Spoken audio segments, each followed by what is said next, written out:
ایک قوم جسے اللہ نے بے شمار نعمتیں دی، انبیاء دیے، سلطنت دی، دشمن سے آزادی دی، مگر پھر بھی وہ 40 سال تک صحراؤں میں بھٹکتی رہی۔ آخر کیوں؟ حضرت موسیٰ علیہ السلام نے بنی اسرائیل سے فرمایا، اللہ کی وہ نعمت یاد کرو جو اس نے تم پر فرمائی کہ تم میں انبیاء بنائے، تمہیں بادشاہ بنایا اور تمہیں وہ نعمتیں عطا کی جو جہاں والوں میں کسی کو نہ دیں۔ سورہ المائدہ آیت نمبر 20۔ فرعون کی ہلاکت کے بعد بنی اسرائیل کو آزادی ملی، اللہ تعالیٰ نے انہیں عزت، نعمت اور رہنمائی عطا فرمائی۔ پھر حضرت موسیٰ علیہ السلام کو حکم ہوا کہ اپنی قوم کو بیت المقدس اور شام کی سرزمین کے لیے جہاد کا حکم دیں، مگر قوم کے اکثر لوگوں نے خوف اور کمزوری دکھائی۔ حضرت موسیٰ علیہ السلام نے اپنی قوم کو اللہ کی نعمتیں یاد دلائیں۔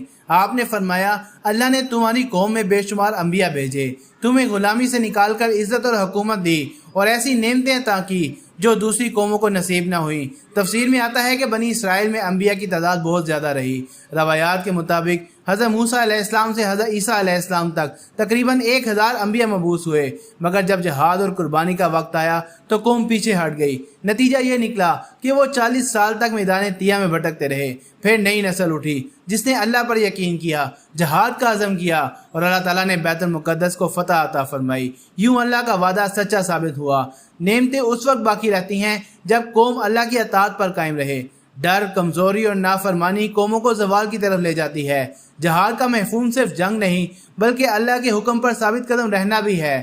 آج بھی مسلمان مشکلات، خوف اور کمزوری کا شکار ہیں، مگر تاریخ ہمیں سکھاتی ہے کہ جب قوم اللہ پر بھروسہ اور اتحاد اختیار کرتی ہے تو ناممکن راستے بھی کھل جاتے ہیں، اور جب نعمتوں کی ناشکری ہو تو آزمائشیں لمبی ہو جاتی ہیں۔ اللہ کا وعدہ کبھی جھوٹا نہیں ہوتا، مگر کامیابی انہیں ملتی ہے جو خوف کی بجائے ایمان کو چنتے ہیں۔ اے اللہ، ہمیں اپنی نعمتوں کی قدر کرنے، اپنے احکام پر ثابت قدم رہنے اور سچا ایمان عطا فرما۔ آمین۔